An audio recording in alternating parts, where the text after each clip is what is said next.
Okay, I am going to ask for a nomination of President Pro Tem for this meeting. I would like to nominate Carol Sante as the President Pro Tem for our board meeting this evening.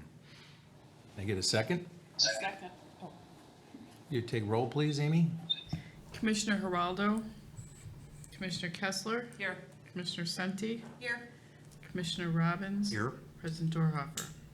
Okay, Madam President Pro Tem, the floor is yours. Okay, the time is 6 o'clock and the July 26, 2022 regular meeting of the Vernon Hills Board of Park Commissioners is called to order. May I have a motion to permit Commissioner Dorhoeffer to attend via electronic means? So moved. Second. Second. Okay, roll call. Commissioner Robbins. Yes. Commissioner Geraldo. Commissioner Kessler. Yes. Commissioner Dorhoeffer. President Dorhoeffer. I can't hear you anymore. Has to be able to hear me. Would you put the phone between you and That's what I was Amy, gonna closer, do. like by Bruce? That might help. Can you hear me now, Dave? That's Better? a little better. Okay, your vote to allow yourself to attend by electronic means. Yes, please. And Commissioner Senti. Yes. Okay, could we stand for the Pledge of Allegiance?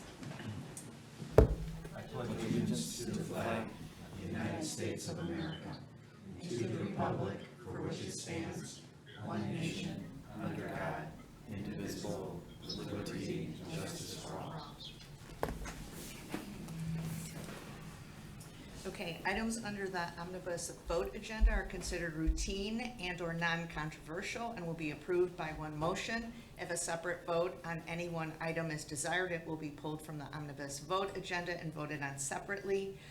Items on the July 26, 2022 omnibus vote agenda are minutes of the regular board meeting dated June 23rd, 2022, payables and payroll through July 26, 2022 in the amount of $1,206,582.58. Wait, stuck together. Wait. Is that it? Yeah, sorry. May I have a motion to approve the, oh, I'm yes. sorry. You said the payables and payroll through July date, isn't it just June 23rd? No, it's through the current date of the meeting. I'm looking at my agenda. Okay, Yeah. okay, great. May I have a motion to approve the omnibus vote agenda? So moved. Second? Second. Is there any discussion? Roll call, please. Commissioner Kessler. Yes. Commissioner Robbins. Yes. Commissioner Dorhoeffer. Commissioner Dorhoeffer. Dave, Yes, voting on the omnibus vote agenda. yes. And Commissioner Senti. Yes. At this time, the board would like to welcome visitors and guests for public comment. Hearing no public comments, the board would like to invite the recreation superintendent, our recreation superintendent, Tom Ritter, to the podium to introduce our invited staff. Good evening. As you recall, last month it was nice to have our child care team from Little Learners come in and introduce themselves to all of you, and so we're going to continue that this month. This month is the magic of putting the summers together, which are so crazy here. So the staff here today represent our day camp staff and our aquatic staff and also some athletic staff as well. So I will let them come up and introduce themselves and maybe give us a little bit about what you do and how long you've worked for the Park District. So I guess you can go in order right here. What's up a little bit? Kind of tall there, Rick. Adjust that I mic. feel like I gotta come down here. Robert Wood, the aquatic supervisor with the Vernon Hills Park District, obviously. As you guys are kind of somewhat aware, run everything aquatics within the district. So staffing the Family Aquatic Center, our Lakeview Indoor Pool, our swim lessons program, our swim team. So training the staff, making sure that they're prepared to take on the day-to-day tasks for their job. Coaching the swim team as well. And if we're counting full-time, I've been here since 2016, but as a seasonal / part-time since 2007. So. You were pretty young then when you started. Yeah, 16. Get down. All right. I'm Julie Friels. I'm the recreation supervisor overseeing early childhood, preschool, dance, and summer camps. I've been with the district since August of 2019. And Tom mentioned that we are getting the summer started and running, and I'm hoping we're winding it down. We're in the last week of the regular summer camp season, and we have 2.5 more weeks of Last Blast and summer finale before school kicks off. And then we'll be welcoming our preschoolers and our dance program. We are rebranding the dance program into Aspen Dance, so we're excited to launch that. We had a really strong summer season, and we're hoping that will continue into the fall. I think I kind of went over everything that we're going over. Thanks. Thanks, Julie. Jay, raise the mic. I don't even know if I need the mic. My name's Jay Bowman. I'm with the, I run the athletics. I help Rob with aquatics up to a point. Initially, when I was hired here in February of 2003, ran the aquatics programs and was in charge of rentals and facilities. And since that position, I've probably done just about everything but preschool and dance. So that's pretty much me. I currently run all the athletics, so youth and adult, and so my main program is the basketball program that is coming up very soon. Thank you. Questions? Jay, Julie, and Robert, thank you. I mean, we know what you do and we appreciate it very much. It's also nice for the public to hear, and we just know everything's working well and appreciate all the time that you put in, as we do with the rest of the staff. So thanks for coming tonight. Thank you. Okay, so at this time we'll hear reports and communication. So we're going to start with Park Superintendent James Kim. Skip over, Carol, there's just a financial report. Oh, I'm sorry, I see. And then we're not doing anything with Ryan Eccles Not yet. just yet, he'll be Okay. coming in anyway. Superintendent Mitchell, sorry about that. Tom, are there any changes to the financial reports on file for the period ending June 30th, 2022? No changes. Thank you. All right, now we're back to James.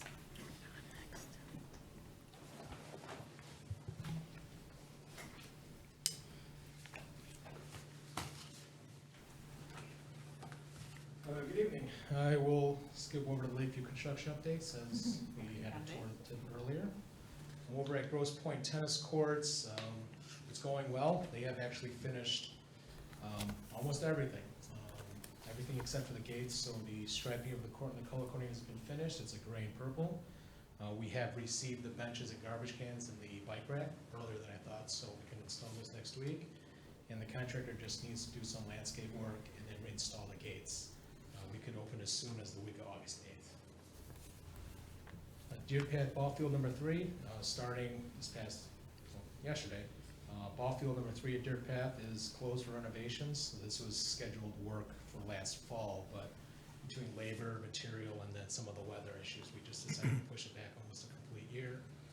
The main focus will be surrounding the first base, third base, and backstop area with sod, and then removing the lip in the outfield transition. The field will be closed for the rest of the season. We just ask people to stay off. Some people have noticed, I've had some phone calls about CV ditch project.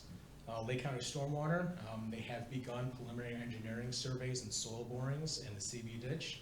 The proposed area is the ditch from Butterfield Road. So that would be Hawthorne Melody Park, the White Deer Run Golf Course, Lake Charles, and into Little Bear, Big Bear Lakes. They're looking to do approximately 20 borings to see what the soil and hydraulic levels are, so that we can hopefully submit for a DCEO grant for the first session with the legislative session, and maybe get awarded in December. It would be a really great project to have. Our financial contribution is about 10%, and that's maybe shared with the village. So if it's $3 million, it would be 5% of the total project. It's not budgeted, I want to make that clear, but I feel that we can't, this opportunity doesn't come often. A Couple of notes with the village, actually. National Night Out is back over at Hartman Park on Tuesday, August 2nd. This is going to be at Hartman. The police department is putting this event on and coordinating with other law enforcement agencies. There'll be games, activities, and vendor booths. The event is free. The Vernon Hills Public Works Open House is going to be August 16th from 4 to 7 p.m. at 490 Greenleaf. The Park District is going to have a table with giveaways and activity, and just staff will be there to converse with the public. This event is also free. And then last, just 2 public service reminders. Waterfield Road will be closed at the railroad tracks from August 1st to the 5th.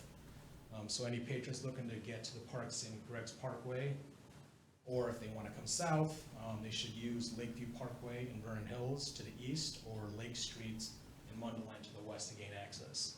And then we just found out Buffalo Grove Road will be closed at the railroad tracks near the Vernon Township Pool, August 8th through the 12th. So if any patrons want to get to Sugar Creek, they'll have to go Route 45 to 21, 21 to 22, and then 22 back up Buffalo Grove Road. That will be for an entire week as well. And that concludes my report. If there's any questions. A question, James, can you refresh me, the CV ditch project, what is it that we're gonna be doing? So the Lake County Stormwater Management Commission, they awarded 20 projects, I want to say last month, with about $15 million to Lake County Stormwater. So we are looking to collect some of the other 15 million. And the CV ditch project goes from, it actually starts in downtown Mundelein. And the ditch runs all the way to Hawthorne Melody, and then all the way down to Little Bear, Big Bear Lake. They want to clean it up. They want to get rid of uninvasive. They want to restore the shoreline. The biggest issue is it's sending all that sediment to Lake Charles, and it's becoming this bog delta instead of an actual lake. And so the lake is still holding the same volume of water, but it's just shallower and wider, and getting wider and shallower. And so that's it's a big issue for Lake Charles. And then going into the north end of Little Bear Lake, or Little Bear Lake, it's also creating some issues for the fishing pier area where we're having this huge deposits of sediments and erosion. And so this grant is to clear cut everything, restore with native and riprap and rocks, and long-term maintenance. So by doing this, will this resolve the issues with the lakes that you said? And will we have to now do something more to clean up the lakes where the sediment is or whatever? There at Lake Charles, we are not in charge of Lake Charles. Our property line ends at the shoreline, so the village is entertaining ideas of cleaning up, especially the north end, Okay. where you can, right now, you probably can walk across without getting wet. That's how bad it is. For Little Bear, Big Bear Lake, the sediment on the north end is pretty significant, and they're gonna help us clean up initially. Over behind the sled hill next to the fishing pier, it really deposits to the point where we have to take our backhoe, dig it out, otherwise the water starts to penetrate into the park or into the fishing pier, eroding it. Long term, they're gonna also help us with shoreline for Little Bear, Big Bear, so that will help with any sediments. And we can look into dredging in maybe 10, 15 years, but it's not recommended at this point. Thank you. Okay, thank you, James. Next is Marketing and Communications Manager, Cheryl Buman. Keep doing the staff reports and then we'll bring Ryan up. After the staff reports go to, that's what. Good evening. I believe you have the fall program guide in front of you, so that was mailed out last week. I brought a copy of it. So what is new with this guide is that we eliminated our registration date for residents. So as soon as I received the final PDF from our printer, and sometimes we make changes, so we need a final one from the printer, we posted it on our website. And at that time, I sent out email marketing to our subscribers, Cassidy, the social media, and we put it on our website that you can just start registering right away before you actually receive the hard copy. So that's been well received. And we also moved up the non-resident registration date. So they had a week earlier that they didn't have to wait. So I think it's going really well. I haven't heard anything otherwise. Also in front of you, just wanted to show you, so we have our marketing piece for Lakeview Fitness. The one I brought has an envelope, so some of these marketing pieces may be mailed. So we did have an envelope created that's branded to Lakeview Fitness. But it has a folder. And then what changes, what's in the folder are the inserts, but they can change over time. But basically, we have a welcome letter. There is a rate sheet, and on the back of the rate sheet is just all information about memberships. And then we also have a sheet that has all the benefits of using the app. So over time, if we need some more insert sheets, we will certainly make them. But it's a nice marketing piece that they are giving to people as they come in for tours. Throughout the summer at some of our events, we've given out vouchers for a 5-day pass to introduce people to Lakeview. So when people come in, they'll also be given this, again, when they go on their tour. One of the letters we created is a letter to the people that we gave vouchers to, saying we, gave your voucher, we invite you into our fitness center to see what it's all about. So I know the Lakeview Fitness staff has already begun using these. They're pretty excited about it, so we're hoping it's a nice marketing piece moving forward. Moving on, just to let you know, so I mentioned email marketing. We, to date, have 13,400 subscribers, so and our open rate has drastically increased over the past year. So an average open rate is about 56% per email, which is way over the national average. About a year or two ago, it was down to about 34%. So I'm sending maybe less, but making them more important, so people want to open them. We have a Family Aquatic Center group on for our aquatic staff. To date, as of around 3 o'clock, we've had 1,655 redeemed. So we did about $12 per redemption, and this will go all the way to the end of our aquatic season. So I'll report at the end of August of what our final revenue that we received from our Groupon. Our website, I compared last year to this year just to kind of see what their behavior is, and there was very little change. Our aquatic center is the pages that people go to most in the summer. Last year was just about even the same percentage. The only difference last year with our top 3 pages over the past month was that we had our fireworks show, so that was a big draw for people. But other than that, it's staying very similar. Our Lakeview Fitness website, we should receive a demo for that by the end of this month, so any day now we'll be getting a demo, and we'll be making some tweaks, and hopefully that will be going live next month. Just regarding our RIPFest, the RIPFest web pages are live. We've begun all of our promotion of it, so you'll be seeing more and more over the next, I should say, 3 weeks coming. We have a new program. I wanted to show you what it is. It's our story walk boards. It has changed our location. Cassie and I are putting them out tomorrow. It's going in our Century Park playground along the path in front of our new playground. So what it is, it's 2 stories. It's 19 boards that look like this. I don't know if I have to talk and do this at the same time. 19 boards, and one side tells the story in Spanish and English about a butterfly, and the other side, when people walk the other side along the path, is a story about a caterpillar. So it's about summer bugs, I guess. So a story walk, it's a trademark. Some other park districts have started to do it.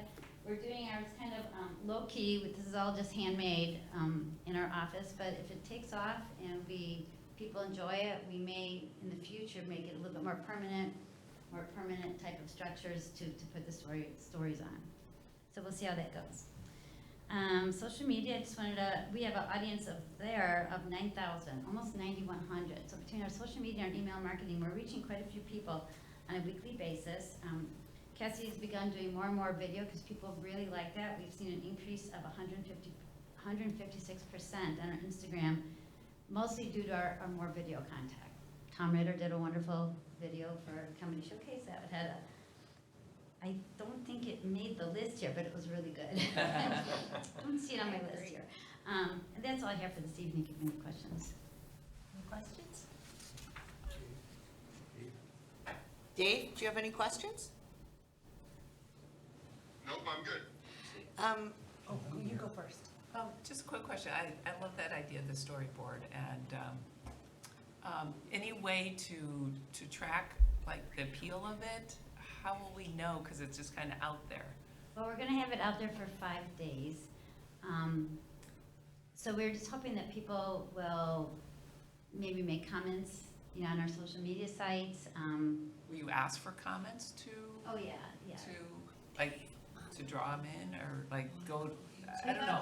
So we just started today, so I sent it out, Cassie sent it out, and we've already had people say, where exactly is it? Where is it in the park? Where is the playground? So people have showed interest before it's even out there. Oh, so on the social media, Yes, they're already talking we both about it. sent it Okay. out today, and it's on our website, just because we're putting it out tomorrow. So we wanted people to kind of be aware, and it's only gonna be out for 5 days. And the reason we're doing that, we don't know how it will go, so we're just gonna like check on it every day, and hopefully it will stay intact. And the goal was to move it to other parks, so we'll just see how it Good goes. idea, thank you. I like it. I had just a couple quick questions. For the email marketing, I was wondering, is there about an average how often you're sending something out? Because you said you're maybe doing it a little less frequently, but hoping for At higher. least every week, and again, I have to have something to say. So obviously, our summer is really popular, so I group things. So for instance, one email about the pool, everything going on in the pool in June. So I grouped it to June. If you're a pool person, this is all the fun things you can do at our pool in the month of June. So big things like Rip Fest, it will get its own. It's already had its own. So Mighty Kids had its own. So I'll group them, or I might kind of do a tease saying this is coming up, but when that event gets really closer, it might just be about that event. Okay, thanks. And then for the Lakeview Fitness website, do we do the, I assume we don't do all of it in-house for the production of the website, but maybe I'm wrong. Because my question was gonna be, do we use a company that kind of specializes in doing websites for fitness centers? It was just more a curiosity thing. We're using our current website provider, Weblinks Incorporated. They're also creating the Lakeview Fitness, but they've done others. They're very big in the Park District world. Okay. They're out south.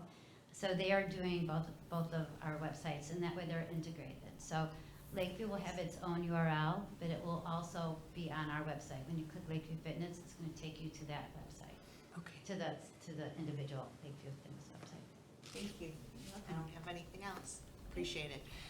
Before we move to the next person, President Dorhofer, can you hear the presentations well enough, or should we move maybe the phone up to the podium? If you could move it to the podium, that'd be great. Okay, we'll do that before the next one. Okay. And next on our list is Finance and HR Superintendent Jessica Mitchell. You skip Tom. Oh, Tom. Dad joke, Tom. How could that be? You were so good. Sorry, Recreation Superintendent Tom Ritter. Thank you. Welcome. Welcome, thank you. Just a quick thank you to our residents and Commissioners Kessler and Sante for coming out to our comedy showcase on Friday night. We had a nice 3-comedian evening with some drinks, and at the end, some of our guests said, "Do we have to leave, or can we just stay here for a while?" But, you know, we all wanted to go home and lock the gate, but it was a nice night, so thanks again for coming. Along the lines of the Aquatic Center, we do have a few events coming up as the summer, I can't believe I'm saying this, is coming to an end. Our last day at the facility will be Sunday, August 14th, but our regular schedule only goes through Sunday the 7th. So after Sunday, August 7th, we are closed that next week, but we reopen for the weekend of the 13th and 14th, just so residents know. But as we approach that time, we have a few events. None of them are freestanding events where you have to register. They're just some things we're adding each day. If you just come to the pool, these things will be available to you. The 3 I want to highlight, Mermaids and Pirates. It's just a theme day this coming Sunday the 31st for families, kids. They can dress up. We'll have games throughout the day. Friday, August 5th is free ice cream day, pretty self-explanatory. Everybody receives a voucher when they come in, and they get a free soft-serve ice cream cone from Bobo's Concessions. And on Saturday, August 6th, not to confuse it with Summer Splash, which is an event we've done previous years. Last Splash is just, again, it's just games and activities to put a closure on the summer. Some of the things we'll be doing that day will be, we're gonna have rent a dunk tank for the day. I came up with this name today and Jack liked it. We're gonna do Lather the Lifeguards, which is the shaving cream pies in the face to the lifeguards, so your staff will have fun with that. We'll all sign up. As well as things like coin dives, where the kids dive and get a coin and they turn it in for a freeze pop or something like that. So those are just things, again, people can just show up. They'll be taking place throughout the day. Our July movie in the park is gonna be Sing 2. That's this coming Friday, July 29th. I would guess the movie would start around 8:30, based on darkness. I was not at the June movie, but I was, according to two staffs, it wasn't just a wild guess, they both felt we had close to 400 people at the movie. It was Encanto, which was a pretty popular film last year, but we usually get a couple hundred, but 400 is a big crowd. They said it was a very, very strong turnout. So we'll see what happens this Friday night. If the weather's nice, maybe we'll get the same response. Maybe we should add a comedian to the movie. Maybe Tom can do some nice jokes. I hit my quota. One last reminder on camera as we near it, I just want to let our residents know the RibFest dates are August 19th and 20th. The 19th is from 6 to 11 p.m. and the 20th is from 4 to 11. We have 5 rib vendors. Bobo's will be there doing ice cream. I think they have hot dogs for children and those that don't want ribs. Our very popular bourbon bar will be back again. And if people want more detailed information, if they go to our website, at the top, one of the banners is RibFest, and we'll take you to a page of just what drinks are served, what food vendors are there, what the musical lineup is, etc. So you can get all your details Don't there. forget, we're gonna have roasted corn by the Rotary Club. And roasted Okay, corn by the don't Rotary forget. Club. Yep, always a hit, Yes. always a hit. Obviously, with school starting soon, our PALS After School program will be starting soon as well. We currently have about 180 enrolled, which is similar to last year, but I expect a little bit of a push right before school starts. The main thing I wanted to mention that, the reason I mention that is because the school does a bus freeze, just a time frame where they kind of stop enrollment. We stop enrollment for this program so they can establish bus routes and who stays after school and who walks home. So from July 28th to August 17th, we deactivate registration on our website. People who are not using a bus can come into the Sullivan Center and we can enroll them for the program during that time. But if they need the bus route service, they need to wait till the return when the bus freeze ends, which is on the 18th of August. Just a shout out to the table tennis program. I do that every few months. It really is a very, very successful program. It's on Tuesday and Friday evenings from 6 to 9 right here at Sullivan. It's drop-in. There's no skill required. There are some very good players, but there are also recreational players. We get probably 25 to, would you say 25 to 30 a night, Jay? That's what it looks like. In the 25 to 35 range. 25 to 35, that's a lot of players. So it's a nice environment, quality tables, and it's $5 just to drop in, so. Adult Softball League is coming to an end. We have 2 or 3 weeks left in the season, and then a tournament. And then fall leagues will start probably right after Labor Day. And just a couple things I wanted to mention too. I know Julie mentioned last blast camp. So our 8 weeks of summer conclude, our general 8 weeks of summer camp conclude this Friday, but there's about 2.5 weeks between the end of summer camp and when school starts. And she actually has camp right up to the day. So she has 2 one-week camps and another 3-day camp. So you can have your child having fun and supervised right up until school starts. She's got close to 90 kids for 2 of those weeks. And she still has waiting lists, but she's been adding as she's been able to find staff. So while the overall summer is coming to a conclusion, this building will still be really crowded because it takes place here in the next couple weeks. So kudos to her for accommodating as many students as you can, or children, I should say, as you can. And then just finally, we've had two new full-time staff indirectly under my supervision in the last month, and they've been excellent. So just kudos to Sarah Hughes, who she worked here, I think, 15 to 20 years ago as a part-timer, front desk part-time, and now she's full-time customer service here, and she's picked it up really quickly. So she's been a great addition. And then the child care teacher that we brought on, Dina Greco, has been great. She's added a spark. She's very passionate about what she does, so they've been very happy over Little Learners to have her on board. So that's my report. Do you have any questions? So glad that we found 2 people and they're working great. I know we've been looking for a while, so thank you, Tom. You're welcome. Now to Finance and HR Superintendent Jessica Mitchell.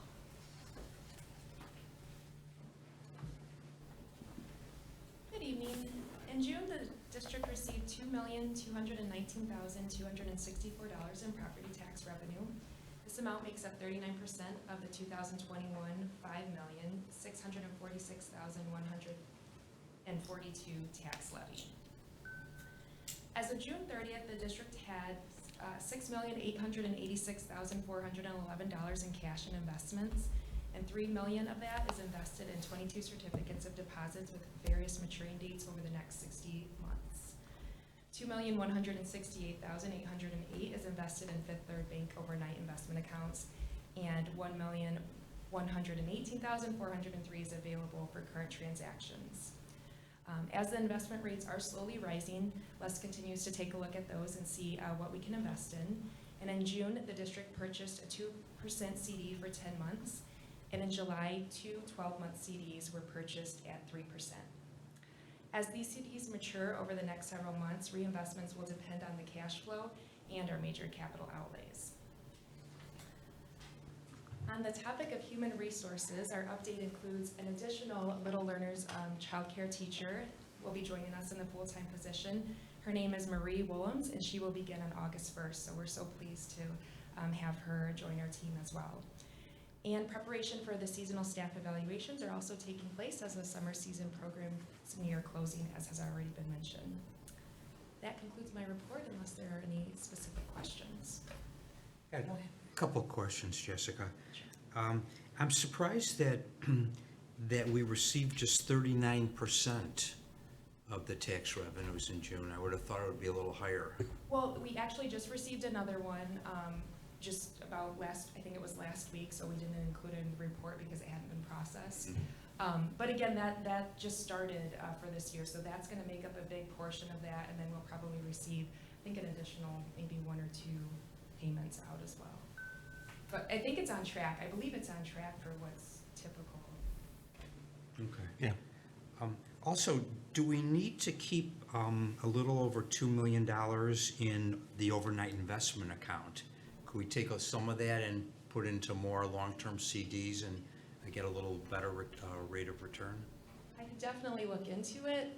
Again, I really lean on Les heavily for help with that area, but I could mention to him. We have Les scheduled to come to our August meeting. I know that was something that the board had asked about. He's on vacation this week, otherwise we would have had him here tonight. But he can give you a better, thorough explanation of his strategy, Bruce, and what he does for investment based on current needs and what we have for projects. So he and Jessica and I sit down routinely, and so I map out, okay, this is going on, this payout's going on, Camosi, I need to pay them $1 million. I need this money available at this time, so make sure you have cash on hand to do that. So we usually map out anywhere from 6 to 8 months in advance, so he knows just strategically how he wants to invest and what we want to do with that. But I welcome you when I really think he's been doing this his whole life. He's a CPA.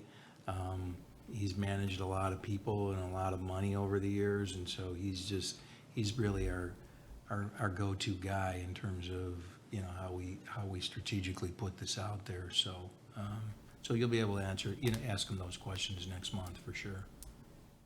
Will he know when he comes that we want to hear his strategy? And Certainly. Okay. Yeah. Good. Yeah.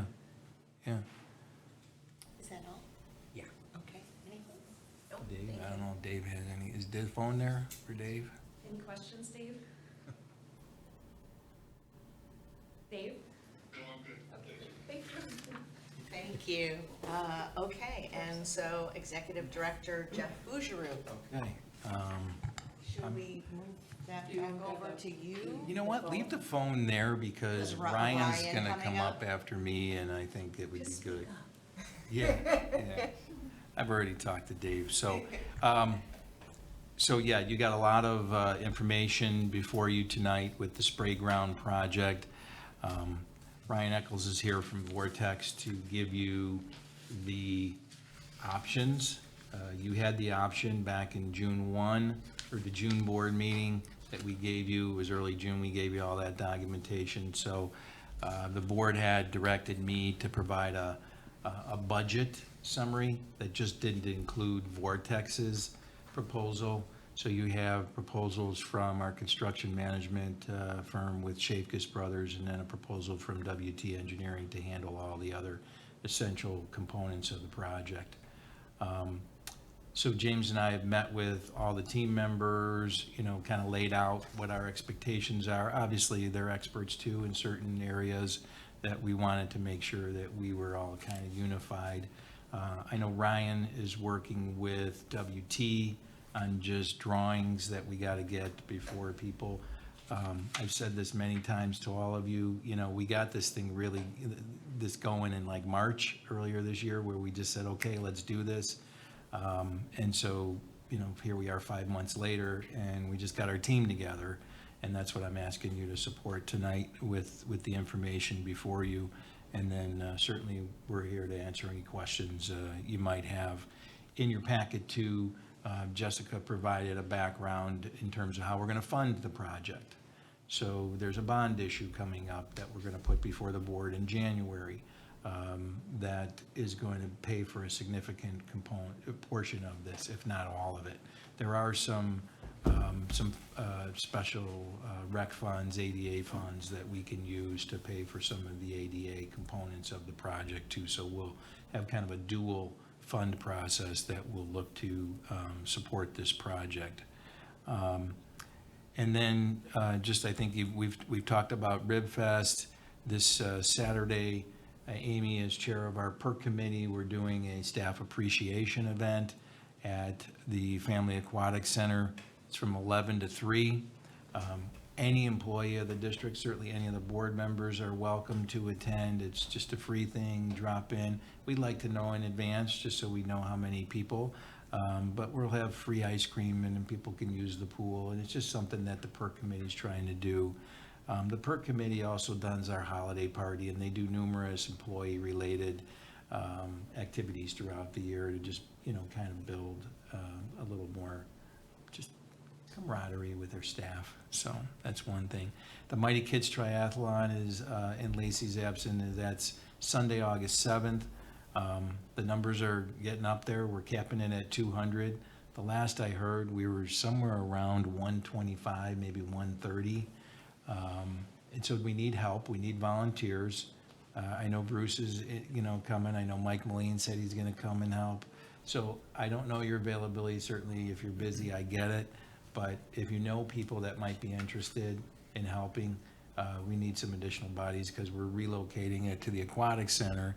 And so Robert and his staff are going to be helping a lot. And then we have to work with the police department to close off Aspen Drive.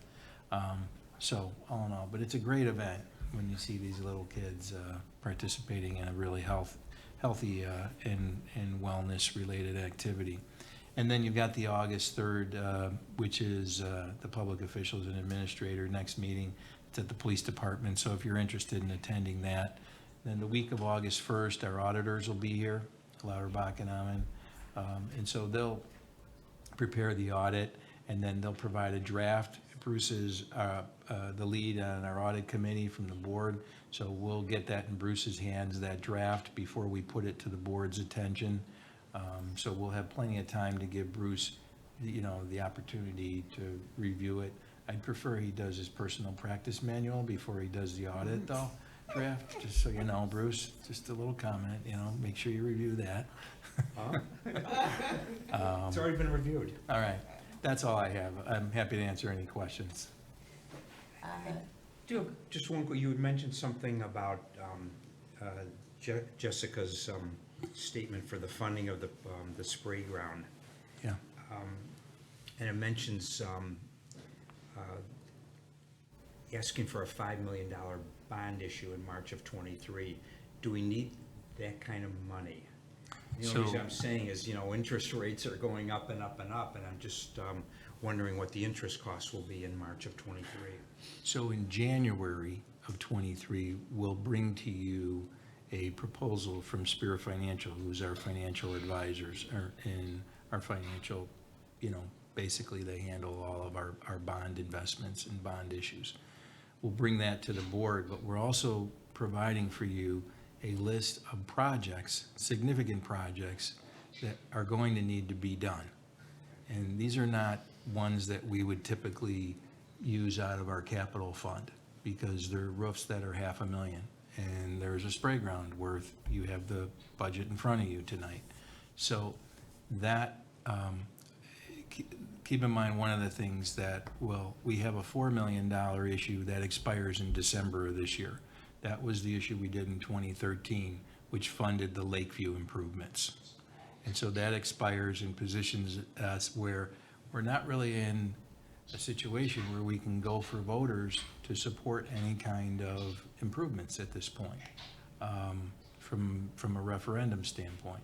So it's best for us to work within the means, Bruce, that we can legally do this alternative revenue bond, present it to you guys in January with all the detail, and then look to advance it. So what you're approving tonight, or hopefully approving tonight with this project, is under the guise that this bond issue is going to be adopted, and you're gonna probably look, I have no idea what rates are gonna be in March when they actually physically do the bid opening.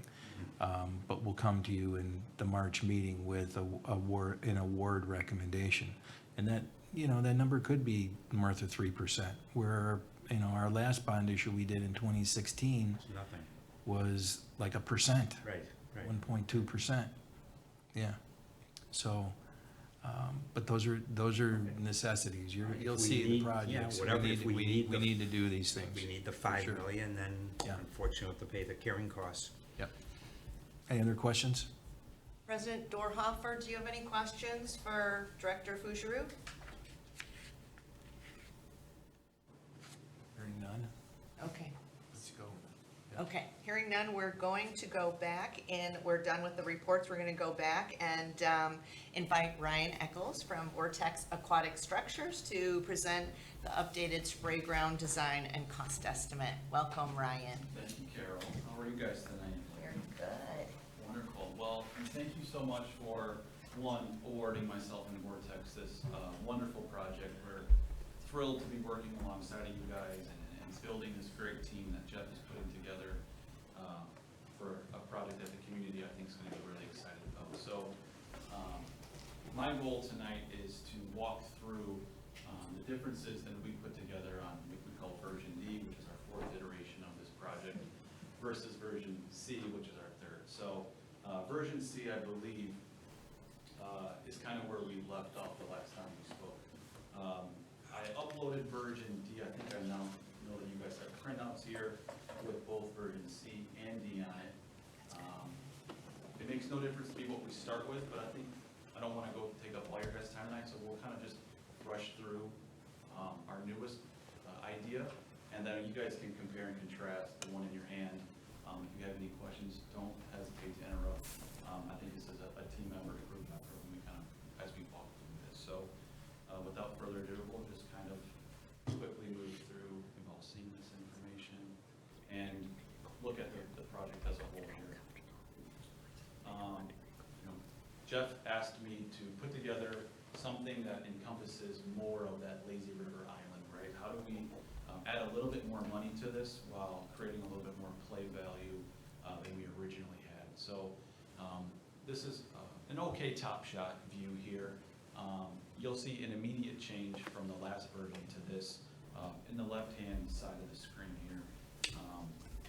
We removed a lot of the ground features, the ground sprays is what we call them, for the sole fact of it was getting a little muddied, I guess, with the amount of features that were there. For example, between the 2 slides and the ramp, we had a kind of a litany of ground sprays in that area, and I think it was probably best suited to kind of pull back a little bit on that and not create a hazard for people. For example, when that bucket is filling up with water, and kids can see that, and kids from all around the splash pad are kind of hustling to that area. I don't want kids playing kind of in their walking path or their jogging path, because of course no running. So I think we took those out and kind of cleared up that area so that it's a little safer for individuals to play in that spot. That is solely in the middle of the two slides where the water would be dumping down from that super wave. As I started with, we, on the left side of the screen here, we kind of removed a little bit of spray features on the ground spray side and kind of kept the pine tree ode to the Park District logo and kind of continued it into this area. So we added just a singular pine tree in this back area. I know when the last time we spoke, we had two, what we call sprigs. That means nothing to you guys, but that was the name of the feature, which create a nice like laminar water effect, a soothing area. So we wanted to keep with that tradition and kind of create that same effect, but also tie into the elevation structure and the logo that you guys have with the Park District. So that's kind of what was changed between the last version and this version. Of course, these are just minor tweaks, and if you guys like the original better in specific spots, that's something that it can be easily adjusted on the fly. I'm trying to see which photos we have here. You moved around, but one of them had, yeah, it's that one that it looks like, I forget the name of it. Water journey? Yeah, but that was also an addition. You were kind of, I felt like you were highlighting just the changes, but that's a change. That's a massive change. Which is what I was looking for Yes, myself, absolutely. so. And on the printout, it's funny, I caught this change after I sent it to Jeff, of course. That water journey, in this image, it looks almost like gray or white, and on the printouts, you'll see it more like a robust orange or a dark brown. That is the true color. There was just a little glitch when we sent this out that it looks almost like white or gray. So I just want to be clear that that is like a dark orange or a dark brown color, which I think pops a little more on the actual surface of the ground. So at this view here, we'll start from right or from the bottom and we'll kind of work our way up. We poured an immense amount of resources, budget-wise and play value-wise, into the structure. That's the focal point of the splash pad. It's the iconic part, as it should be. But what my goal was, how do we create a space for younger kids, toddlers, families, where they can come in here and have just as much fun and not have to rely on the structure to create all the excitement on the splash pad. So we implemented what we call our water journey race. We have 3 iterations of this. This is kind of our middle one, in which water is pumped from a valve, which is really fun for kids. They get to, after the water turns off, they run up and they hit the button and it turns back on. That's always a fun aspect of this feature. But water will come out of the valve and kind of run through plains and the valleys, and there's little valves and toys that can kind of divert the water and move it across it. So I always give the analogy or the thought of, I can only speak for myself, but as a kid, messing in a creek and throwing, making a dam with rocks and sticks, same kind of concept where you're learning through exploration. This is a very large structure to where upwards of 12 to 15 young kids can be playing on this at one given time. I think location-wise, it's in a very good spot. This is just an idea or a concept of a shade structure or an area in which people can kind of get out of the heat and cool off, but I think this makes sense to position this in an area that moms, dads, grandparents, aunts and uncles can be in an area to kind of watch over them and direct the eyesight. But that is a very exciting piece, and I think a piece that's very important to kind of creating play value and features for kids from 2 to when they eventually get old enough to put on the slides and enjoy the elevation structure. The next 2 features you'll see were in addition as well. They almost look like little mountains or like little volcanoes. You got a little laser on Yeah, that. when I don't pointed know at if the that's TV, working. it almost just disappears, yeah. Okay. So you're talking these 2 features? That's correct, Jeff. Yep, the 2 features you're pointing to right now. There are Pico and our Alto, which is just a vortex terminology. But those are in essence kind of in the water journey family. When I say water journey, that's the long piece we just spoke about. They're all kind of in that similar family. So same concept, that water will come out the top and kind of rush down the sides of those features. Again, there are plains and little valleys for the water to go down, and kids can sit on them, kind of at an angle, and play with the water as it comes out of the top of the feature, kind of cascades down the perimeter of it. I'm trying to find a better photo. Yeah. The With next this, one- do you mind if I interrupt with questions? Happy to interrupt. Okay, I thought so. Yes. With the slightly moving things around, is there a little bit, or as clear cut of a definition where the younger individuals with families are versus the other? Would we say it's in this end, in the middle there, that we're highlighting now? Yeah, so this is a pretty good illustration of the zoning of it. Thank you. The horizontal circle on the right would be primarily that younger generation, the toddler grade.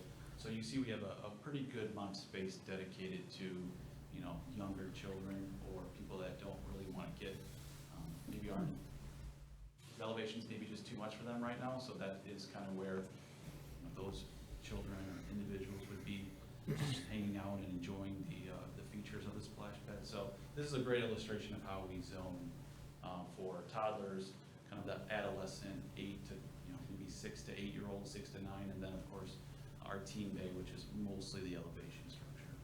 Thank you. Absolutely. And then if you go back to the slide you were on, where with the seating, I was just thinking, as you said, that there's plenty of area for the grandparents or parents to be sometimes, and I know it may be a little different than an urban, the last one I was thinking of when I was in Boston, but there's so many adults wanting to watch, and then I thought, oh, well, there's, you know, do we have enough areas? Because there, I don't think all of them, the grandparents want to just take a blanket and sit on the No, grass. you're right. So I didn't really think through how, do you have suggestions for that? And James is can this answer enough? that. Oh, thank you. So we just asked Ryan to focus on the spray ground, and then we'll work with WT. We're gonna add more benches, more shade Okay. structures for them, charging stations even. And then great. we'll have a fence outline and the walkway. So yes, that's being considered. Yeah, Okay. but it's a great question because we want to create enough space on the splash pad for it to be filled with play, but we also don't want to overdo it, and I think we kind of worked through that where the first time we packed it full of features, right, and it was busy. But there's that middle ground or that fine line that we have to walk where it's full of features, but it's also, you know, there's areas that parents or guardians can get out and maybe not get soaking wet, be right next to their, you know, the person that they're in charge of or watching over that day. So kind of finding that balance on the physical splash pad is something that we take note and try to design around. Okay, thank you. Absolutely. I don't know if, I hate that this is probably the best photo here. As we, so as we keep moving north, we see the two kind of like the Pico and the Alto that we just spoke about, the two mountain, scaled down mountain ranges. We have what we call our Luna number 1. And I shared with Jeff a folder that I'm sure he'll share with you guys. And I put together all of our features on the splash pad, like real-time photos on splash pads. The renders are great, but we want to see what these look like in real life. So I don't know if we'll get You through. got an email this afternoon from me, and there was the 2 versions, but there was also a link for photos. You can click on that link that has the photos, and it'll give you individual depiction of each of the amenities, all right? There's 15 or 18 on there, so to click through them all might be a little cumbersome right now, but when you got some time to do that, you'll see directly and specifically what Ryan's talking about. Thank you, Jeff. But what I'm trying to is draw your guys' attention to now is when we start getting into more of that family bay, that multi-generational space where young kids can play with the guardians. The first one we'll touch on is, again, our Luna number 1, which is the kind of You the, got a hand on there, see? The mouse. Are you doing that, Victoria? Hold on, The Ryan. mouse? She's gonna give you the mouse. that's wonderful. Perfect, Thank you so much. yeah. So just use that. Oops, I'm getting all this. Okay, so this piece here, this is beautiful.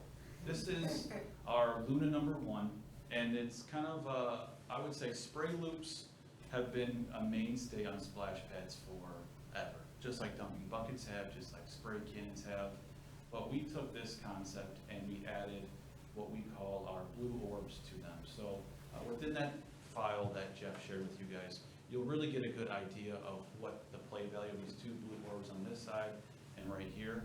And water, there's what we call pod sprays, and there's these little jets on the actual stainless steel that kids can click, and the water will spray out, and it'll shoot at these pods, and they'll spin them up. So it's creating more play value, longer lasting fun, versus just a typical spray loop that they run through, and it's almost like a circuit course. Well, that's fun. We've just taken it to a kind of a whole nother level there. These are very hard to see. We'll touch on this piece here in the bottom left corner, our bobble number 3. This is, again, kind of in that water journey, play through exploration family, where these are almost like scaled down kitchen sinks. Our bowls, our bathroom sinks is probably a better word for it. And you see these, this is now a red orb kind of positioned in the center of this feature on each one of the bowls.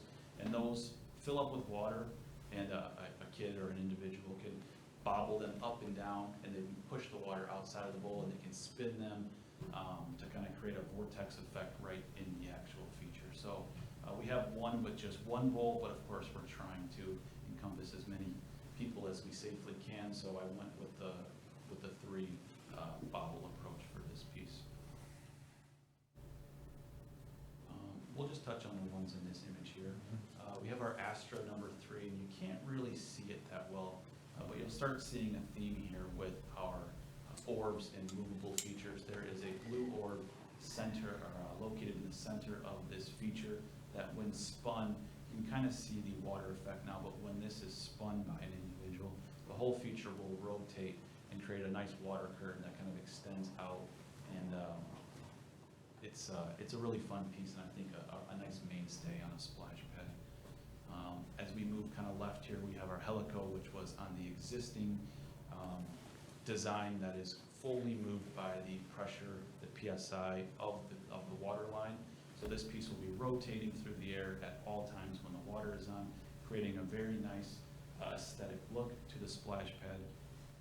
And our last one here in the back left is what we call our Helio number 6. Again, it has a blue orb to spin the feature here in the middle, and water jets will come out of the top here, shoot down onto this big orange orb, and it'll rotate, and then actually when a user spins this whole thing will spin around, similar to the Astra, and create a nice water effect around the perimeter of this feature. A couple other last second ones I wanted to touch on. So here's kind of where the last one we talked about. If you guys can get an understanding of where we left off, here's our Helio, our Helico, and our Astra. We have our Cascade River here, which is, again, a very centric piece to how we design splash pads in 2022. It's in essence a water table. So water comes out of one port, or one of the posts, and cascades down to the left bay and the right bay, and it has more orbs within it. It has kind of a spot where water can be backed up and blocked. And again, it's just exploration through play. Kids get their hands in there, and it really pushes the imagination. There's one more here. It's really hard to see. I wish there was a better photo, and I apologize, guys. It's our Luna number 1. It has orbs again that can spin and shoot out, and has little handles on the actual nozzle that can be moved, and kids can spray their friends, their family, and kind of directly direct the water as they choose. So that's pretty much everything that was added. The elevation structure did not change at all from the first time we spoke about it, or since the last time we spoke about it. But my lasting thought would be, this is a great design. They're both great designs. It's just a matter of what you guys value more in a project like this. I think this one does a great job of kind of drawing the eyes from ground level. This is physically at ground level, and we gradually grow as kids get older, right? We go from ground level to 1.5 feet, and we work our way up to the elevation structure. So aesthetically pleasing. I think it's really going to draw a lot of attention, wanted attention to the investment that you guys are making on this project. you have any questions on the design? Comment? I will, but go ahead. Someone else wants to go first. Not on design, I have a few questions, but not on the design. Okay. Think then. Then I do have a question on the design. Sure. I'm looking at the one that was in our packet. I'm not sure what version that is versus the new one. Oh, yes. On the bottom, it should say VC or VD. I'm not sure which one you're looking at. View 4, design concept view 4. Version C. Version C. It has the water play going horizontal with no Oh, there it is. I'm surfing sorry, version shade. C, yes. Okay. So, I see where you moved the orange, Yes. what is it, water? Water journey. Water journey, I'm sorry, sorry. We're getting the verbiage down. Gotta get that verbiage. So again, it seems like there's a little bit more going on, and I see the balance of trying to have a lot going on, a lot of interaction versus spacing it out. But where the water journey is now in the new one, Go to that slide, Yep. Ryan, it seems like there's a lot of space around it. that one, yeah. Seems like there's a lot of, I guess my question to you or to anyone is it too much space? Are we paying too much for the cement and the poured in place and all that ground versus going back to the original, are we getting more More bang for your buck. features and more, I guess, what's the better bang for our buck? Right. And there's maybe you know, when you look at that grassy area, you could go maybe a little bit there, but I feel it still seems separated to me. So, great question. Yes. Okay. Because James and I talked to Ryan about this yesterday. Yep. Okay. So, yeah, you're on the And ball. so, when you look at all this you think it's all this wasted concrete Right. potentially, right? Right.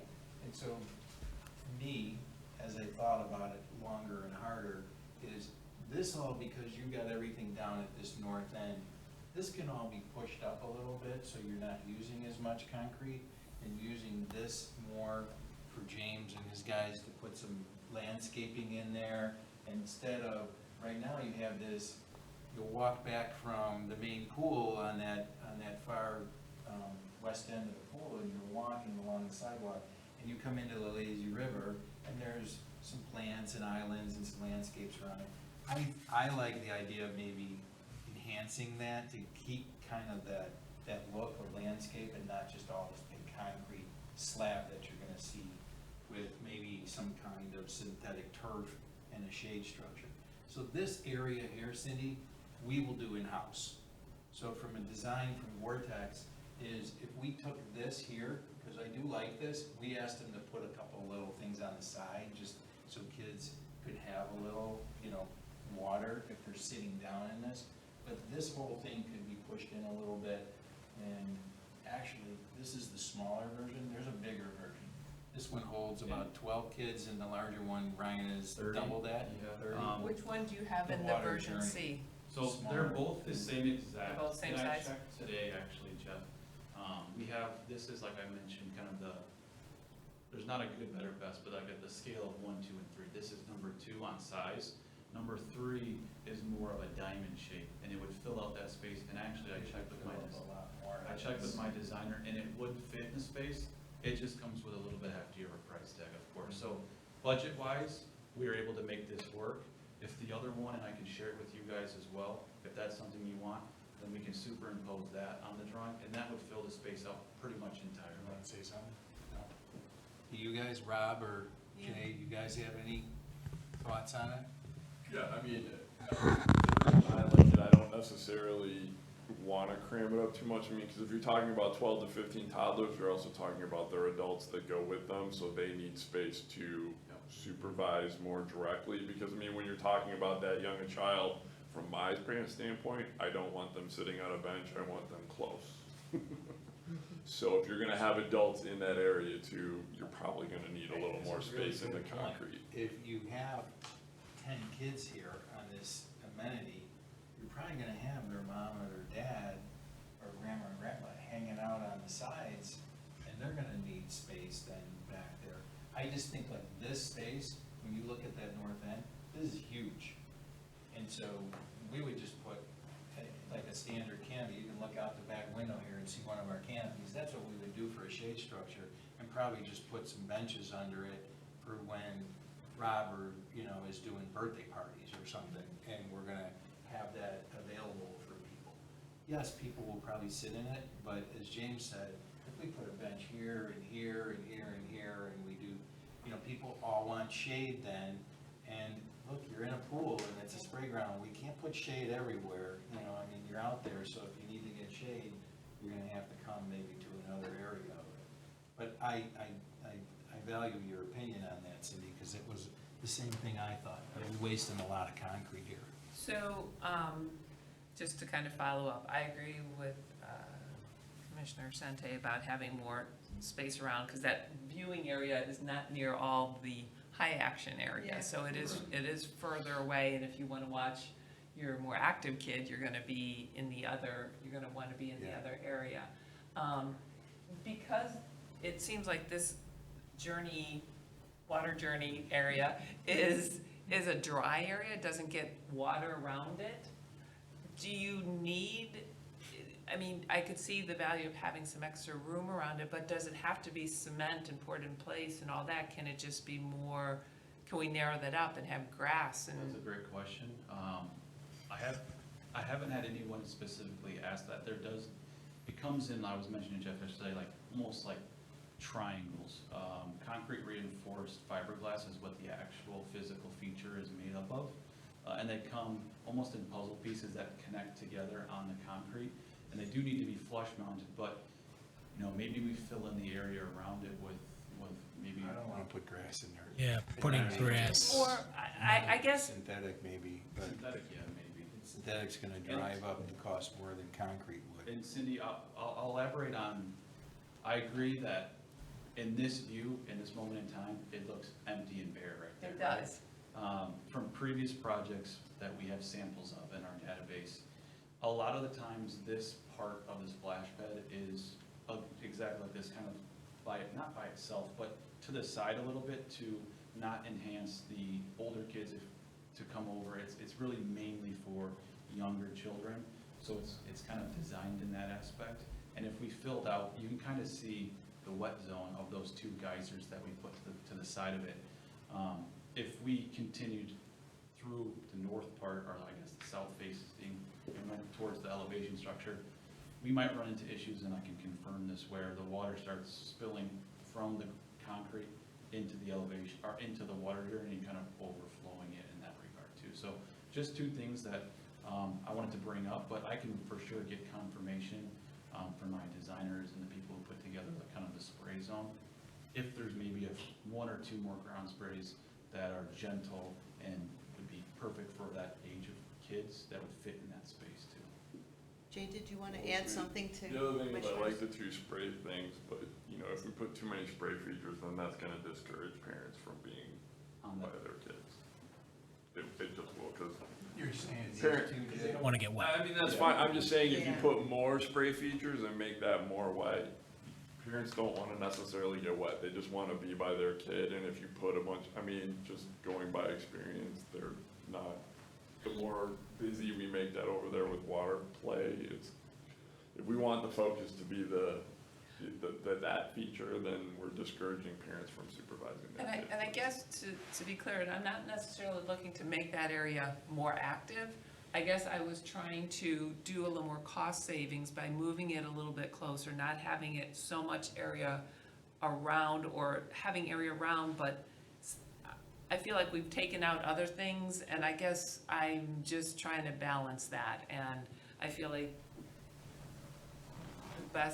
what's the best value for the money? And if putting it all out there on its own is important to have all that space, then okay. But if we can have a little cost savings by bringing it in, it's a question. I don't know. I think it's a super fair question. As of now, things are pretty spread out, kind of as you move from the elevation to the toddler bay. You could always either remove a feature or two. I know those two, Pico and the Alto, the two mountain ranges, were additions on this rendition. But you could imagine if those were removed, one, we see some cost savings, and two, we save probably 12 feet worth of concrete cost as well. So it's surely an option. These Right, move that and then push it down a little bit If and, you push it down.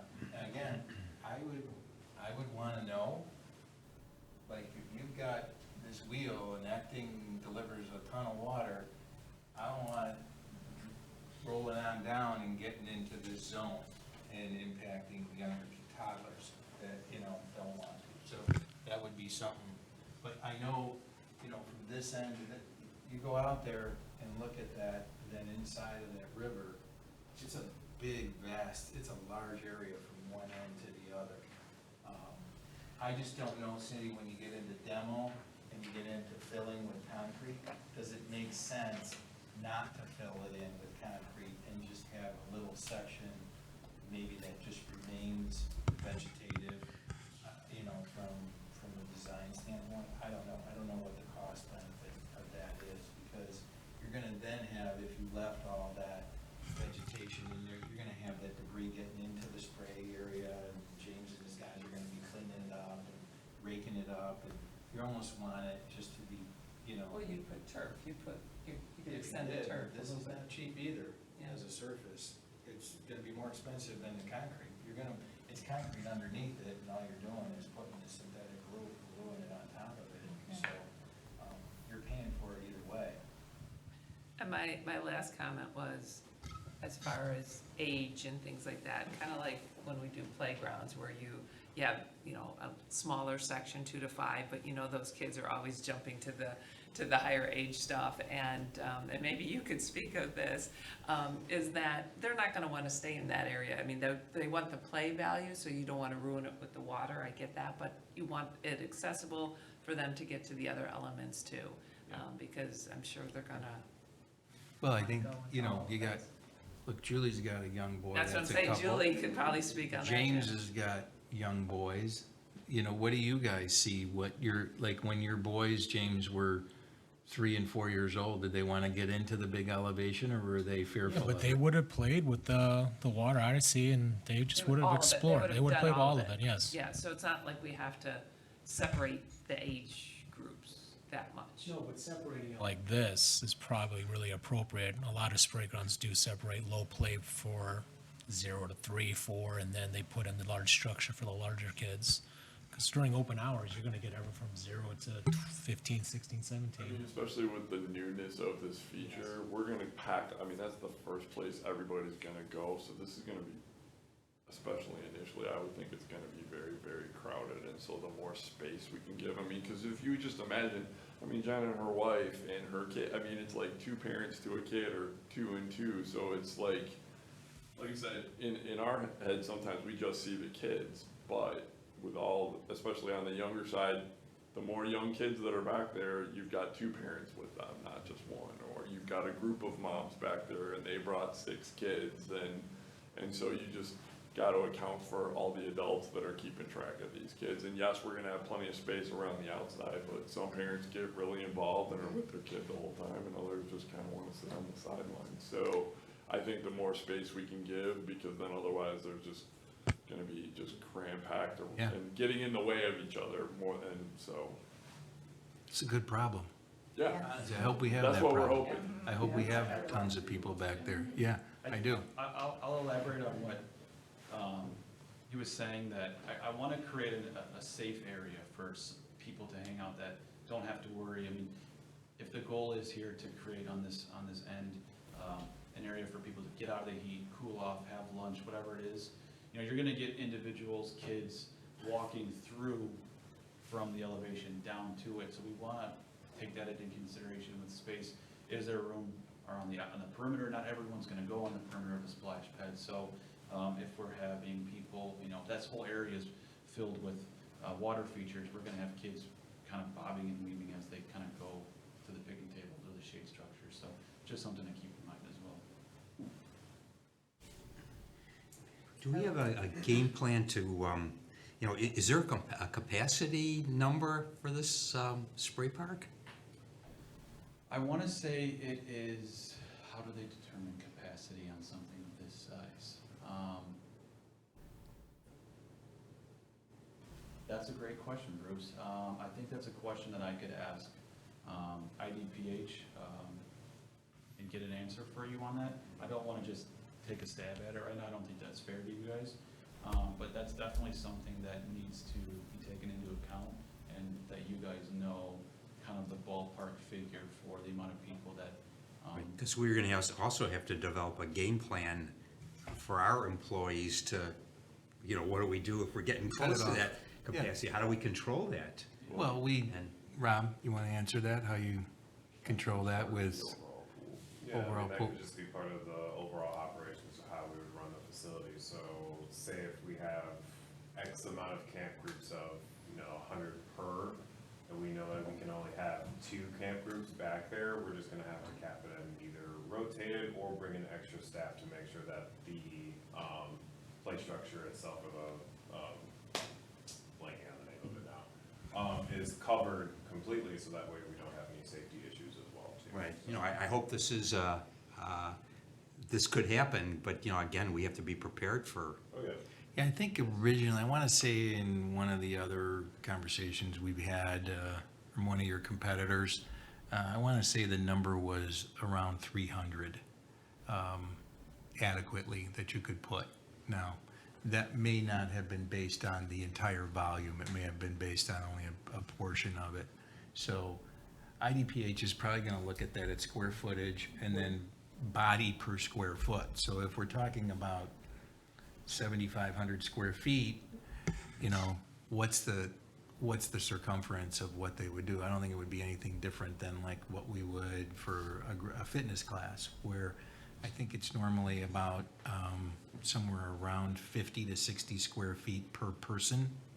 So you can do the math on that. If you have 7,500 square feet, about how many people you could put back there comfortably that were actually playing. I mean, if everybody's standing on it, you could probably put 500 people there, but you don't have that. You have all this activity going on, and so I'm not sure, but I'd love to hear your number, Ryan. But I think it's probably somewhere. I'm going to guess it's going to be around 300, Bruce.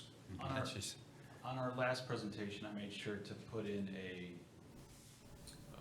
an image that highlighted, bather load and how busy the splash pad is.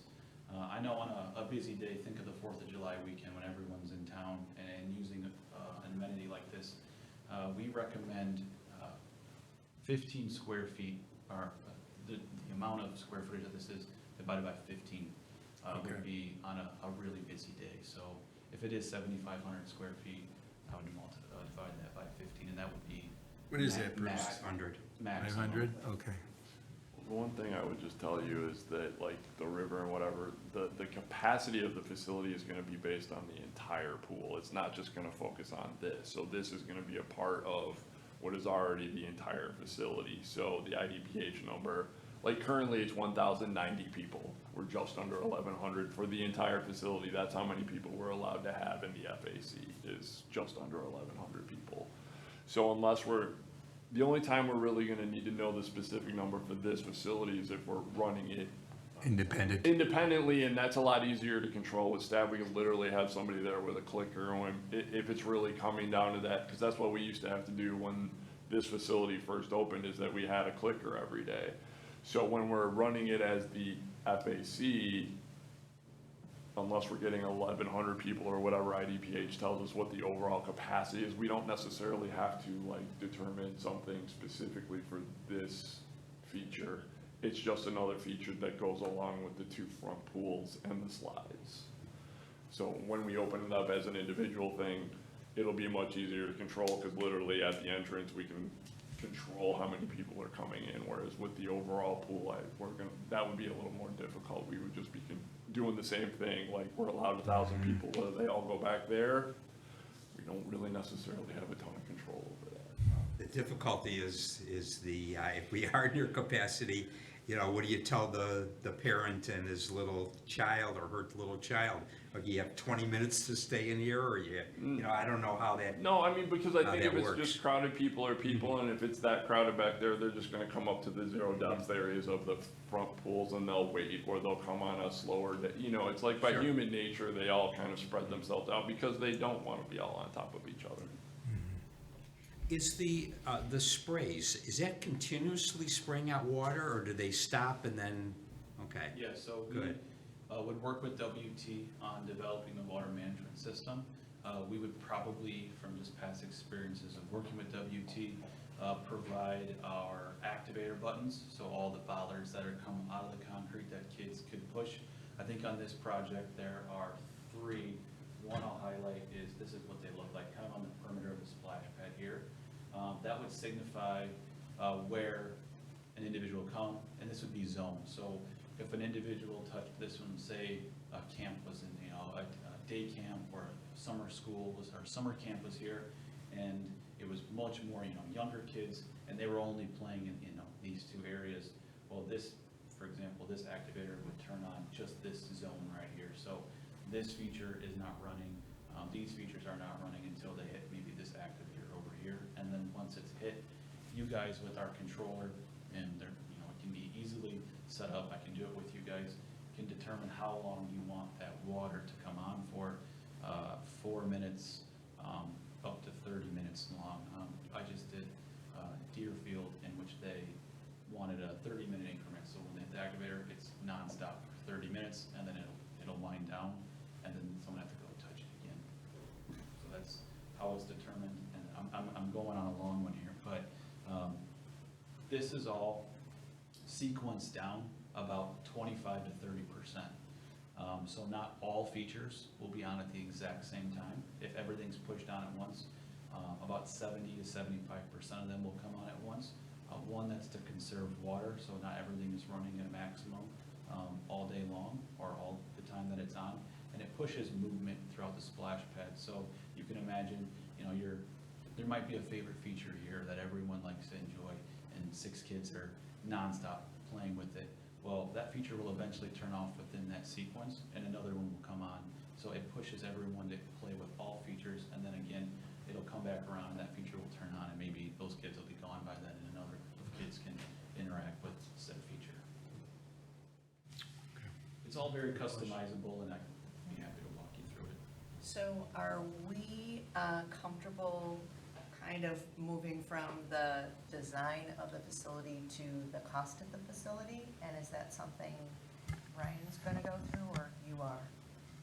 So in your packet, you can address the Yeah. 2 different pricings of the 2 different versions in your quote, Yeah, please. so I think in version C, our original quote that we spoke about in our last meeting, the total was with the 5% NPP discount that you guys will receive from going as for a procurement. I think the total was $572,000. That is. Ryan, can I ask you to pause for a minute? I want to be sure that President Dorhoeffer is Yeah. still on and is hearing this, because as we get into the financial piece. Okay, great, thank you, sorry. No worries. So the original one was 572, and that's everything you will see in version C. The one with the water journey kind of buttoned up close to the elevation structure was 572. As we move to this design with the elements that we did add, we are at 676, about $104,000, which is a little more than 100,000, which was what I was asked to do. But my team from yesterday to today wasn't able to kind of put together an updated freight cost, which went up $8,000 with the amount of new features we added. I should back up. We added way too many features yesterday, so today and yesterday I had to back out a lot to meet that budget. So that price will be right in line with 100,000 more. So 672, 673 is kind of where version D, our new option, falls into the equation. So it's not exactly the number we have here, the It'll be cheap. 676, 555 cents? It'll be cheaper than that, yeah, and I could get that for you tomorrow. But when I had to send this to you guys today, You just do it not to exceed. Fine. Okay. it's probably $3,000 cheaper than that. That's just a rough estimate, but it will be a couple $1,000s cheaper, and I hope to have that number finalized tomorrow, and I'll share that with you, Jeff. Okay. Do we have some questions regarding the budget? Yes. I figured, which is why I'm looking this way. So I'm just for clarification, we were talking about 2,150,000, right? You might add to that now. What are we adding to the 2,150,000? The additional 100,000, So adding what these items and that's 2.25. okay.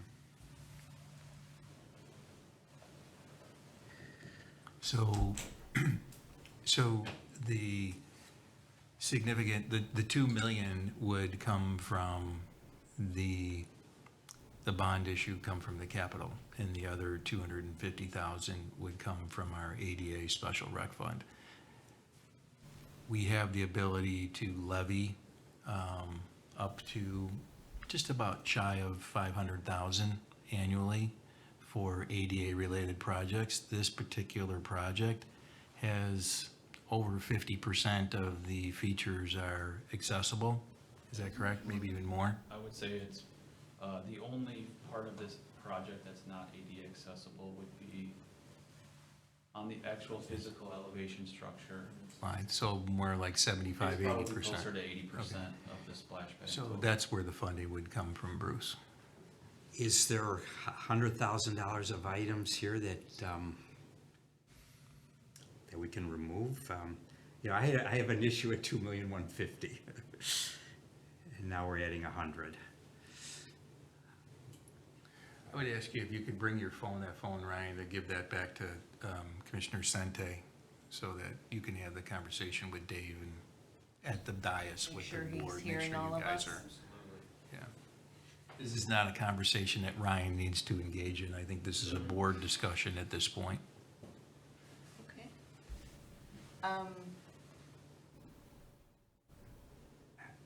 I just, you know, where do we stop and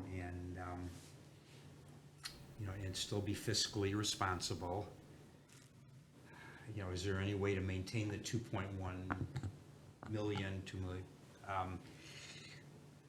by adding these items and maybe taking away of something here?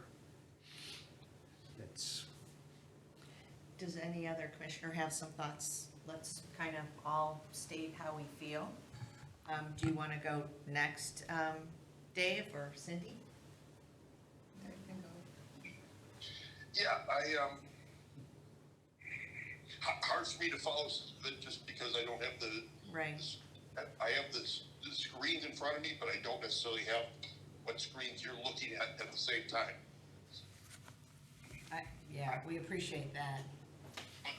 My gut feeling is, I'd like to go with the bigger unit, but with a not to exceed number, meaning it's not gonna get any worse than that, and we can value engineer some of it out of it and retain some of the costs, get rid of whatever duplication there might be.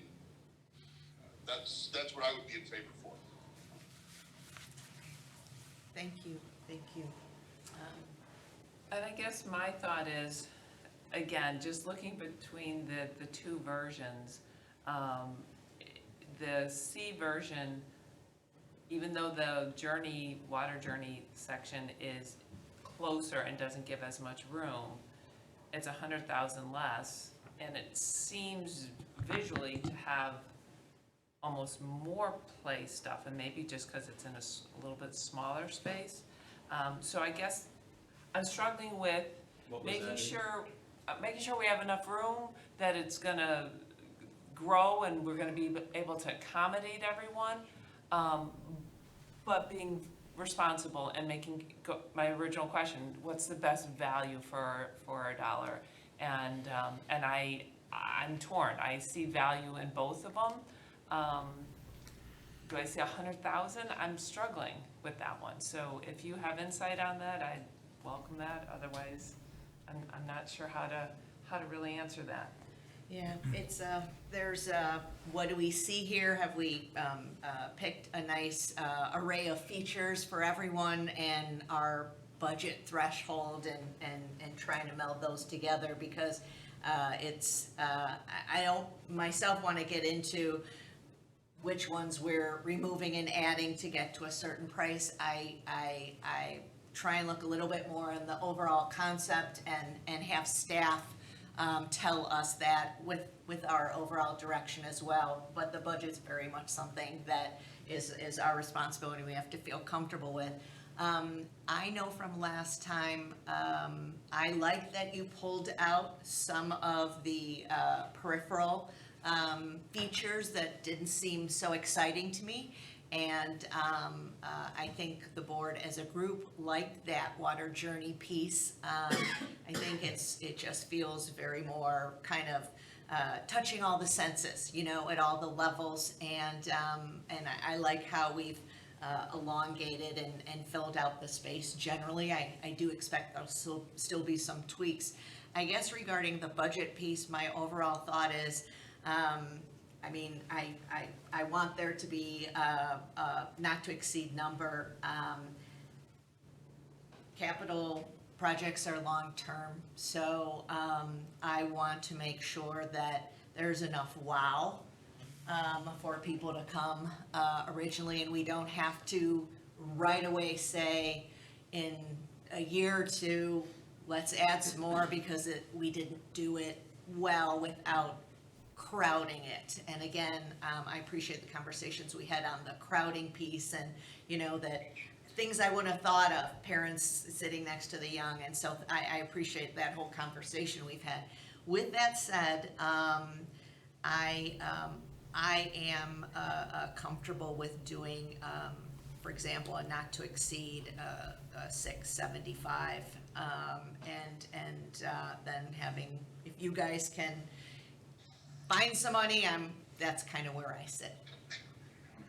And maybe, you know, we don't have to take out two different things, I don't know what it is. Maybe some of the soft costs, some, you know, some of there's like 12 different, bidding phase service, the construction phase, our architect, structural engineering, maybe they can work with us and come down a little bit, you know, each one come down a little. I'll add to that point. I mentioned earlier, Jeff put a great team together with Shafkus and WT and ourselves, that, you know, this is a team effort here. My goal is to make everyone comfortable with the amount of money that you guys are spending on this project. And if it takes myself, you know, having extensive conversations with the other parties involved to, you know, how do we put something together that makes sense for everyone? You know, that's something that I would be very much willing to do for you guys in that regard. So let me say this, let me just collectively, from what I'm hearing from the board, if you approve a not to exceed number, if it's the 2.25, and then just allow me to work with the project team and sit down and see if there's something we can do as a future to get that number. Same thing we did with the Lakeview project. Again, we don't know at this point. We're asking you to just approve several contracts tonight that put you in that position. If you're looking at the 675 concept version D, you're going to be at that 2.25. But then at least it gives me the option to sit with the team and just go, guys, here's the thing. We need to get this down 100K or 200K, you know, and see if there's any room that we can do with that. Most of them will probably tell me, you know, unlikely, but we don't know until this thing hits the street in March what that number's going to be. Could be less than 2 million, could be more than 2.5 million. And then we're going to have to really come back and VE this thing.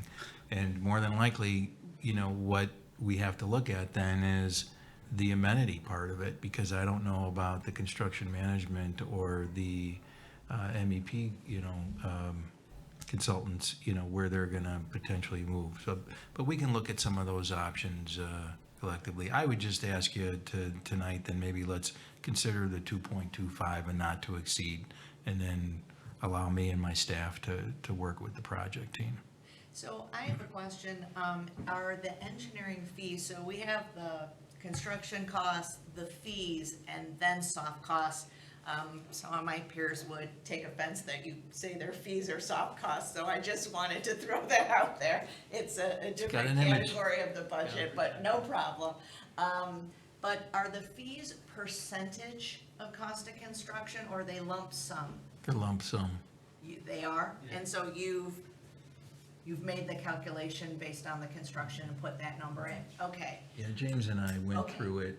Just wanted to know. Yeah, just, So the 1 million, again, is estimate of, the filtration system, and I'm sure and all those pieces, the demolition and the concrete, but again, we need a little cushion, right? We need a contingency because we don't know where that's gonna come in. It could come in better, and it could come in higher. So is there a contingency in this here? I think that's where we gotta look, because the construction part of it is really the unknown at this point. But it might be something like what Cindy was, maybe we say, you know what? This whole north end, let's pull it in a little bit. And so instead of a 7,500 square foot pad, we have a 6,000 square foot pad. And we don't take that 1,500 square feet and concrete it and fill it and, pipe it. And so that may be something where we can talk with, our team and see if there's something we can do to get that. So process-wise, I guess want to ask, because our items of business are to approve contracts that have numbers in there, right? And so are you proposing that we do? We still have to, The only one you don't have in front of you is Ryan's proposal from Vortex in terms of a number. You've got that number now at that 674 number. So what I would say under that action item, and actually, we probably shouldn't be talking about this until we get the action item, where I would say let's defer it till we bring the motion up, have some discussion, and then go from there versus okay, so now. we're not in fourth item of new business. No, We we're just not- are we're not listening to the bringing that, right. presentation, and then Right. we're going back to where Right, we we've got were. other business beforehand, before we Okay. come back to that and have a conversation. Yeah. So we still need to approve the not to Need to exceed. get, just kind of, you guys getting consensus on the design, whether you like option, version C or D, what you're gonna, look But to. we still will be approving it tonight, just not right now. We're going in a different order. Is that what you're saying? Yeah, Jeff? you can't, the action item Yeah. is on the agenda further down. You didn't state earlier you're moving it up. So for conversation at the dais right now, we're just trying to get consensus of what you want to do. We can now table that, go into these other items. We can come back to this and have the open conversation on the actual item. Does that make Are sense? you comfortable with that? Yes, ma'am. Okay, thank you. I guess you're gonna hang out for a little while till we get to your contract? You should. Or we'll He's gonna test stand you. right there. I'm not moving. One last thing. Seat, you can have a seat. One Ryan. last, You don't- one last thing before I jump off of this. A real general rule of thumb when designing splash pads that I take into account is, while this project, my number, does not involve the water management solution that WT is putting together, I tell partners and customers of mine, it's a typical 60-40 split on a general rule of thumb on our supply, which is the features and the water management versus construction costs. So I'm not sure where that falls in line with you guys on this project, but that's typically how a project is split up, is 60-40. Your piece 60. 40. Your piece 40, sorry. Okay, Correct. thanks, that's helpful. Absolutely. Okay, so we're gonna backtrack to where we Yeah. were. Other business. So there's no commissioner or committee reports, and no correspondence to the board has been received. There is no unfinished business for the board to address. At this time, we'll formally move to conducting new business. So our first item of new business is the 2022 district organizational chart. May I have a motion to approve the organizational chart as presented by staff? So moved. Is there a second? Second. Any discussion? Roll call? Commissioner Kessler, Yes. Commissioner Robbins. Yes. President Dorhoeffer, Yes. Commissioner Sente. Yes. The second item of new business is approval of a spray ground construction management agreement. May I have a motion to approve an agreement with Shefkus Brothers, Inc. in the amount of $327,630 for the spray ground construction management. So moved. Is there a second? Second, but, Any discussion? yeah, I don't know what we're approving. Here. It's in your There is packet. a proposal Whole from proposal in Shefkus your packet. Brothers. Okay. They're, May I? go ahead. So construction management, Bruce, is gonna handle all the pre-construction phase. They're gonna handle the bidding and procurement phases. They're gonna handle all of the construction on the project, overseeing all that on site, and then they'll handle all the closeout of all the services. So basically, they're on site managing the project. Okay, but what if we come and say to them, oh, you know, you're proposing 327,000, you know, can you knock it down to 305,000? You know, are these things you can negotiate with, you know? Tell me how, if we do this project and we're adding $100,000, how do we So their project take fee, out some of the 100,000 that hit their that we're fee, their fee is based on when they looked at this project from the original design of what they see they have to basically manage from start to finish. It's a percentage on the overall project. I can tell you, I've looked at it, it falls in line with what other CMs are charging on a scale of a $2 million project. And that's what he knew the budget was, and that's what he based his fee on. So at this point, no, I am not in a position at this late stage in the game to try and negotiate a fee for him. I am in a position, as we talked earlier, to sit down with all the team members and see what they can do to collectively see if we can do something to get the price down. But I can't tell you right now at this moment, before this vote, with assurance that I'm gonna get that number down. Go ahead. If our project is expanded, will their price go up also? No, no. Okay. They've already, both of them have told me they'll hold to that. And is this There's no really additional work for them. The drawing might be, the WT might, because if you're expanding it versus version C, but it's really not much more than Ryan was putting in additional amenities. Okay. Great question. Thank you. But any others? No, that was it. Okay. Is Shefkus self-performing any of the work? Like, are they doing the concrete? They do, they got a bid on it.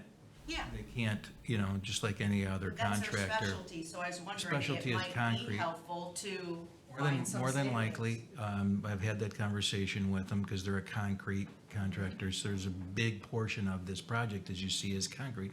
So they will bid on it. I don't know if they're gonna be low bid or not. It's a public bid, so anybody can bid on it.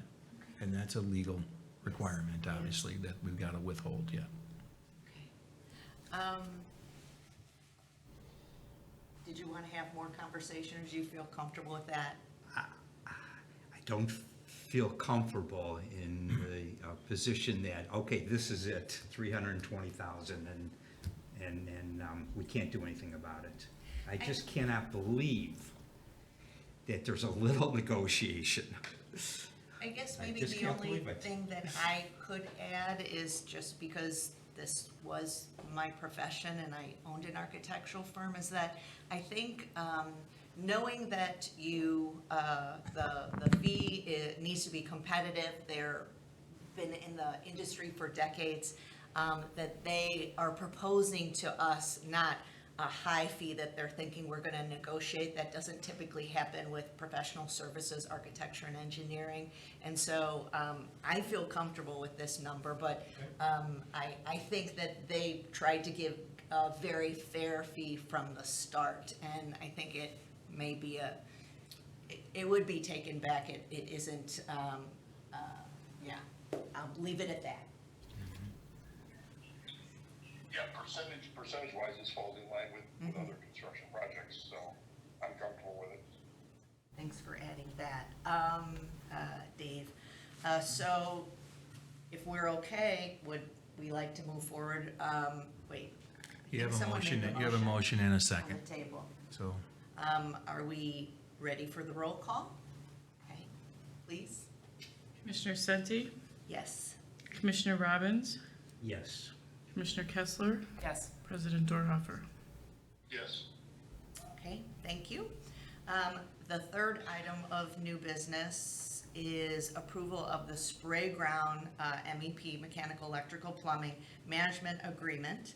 May I have a motion to approve agreement with WT Group in the amount of $242,025 for the spray ground MEP management? So moved. Thank you. Is there a second? Second. Any discussion?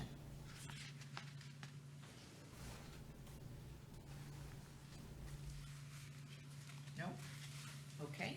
Jeff, so Jeff, you, just real quick. Jeff, Yes. We're gonna sit down with WT, Shakus, and everybody involved, Vortec, and just say, hey, what can we do to, possibly help get this a little bit more in line without significantly changing the features, is that correct?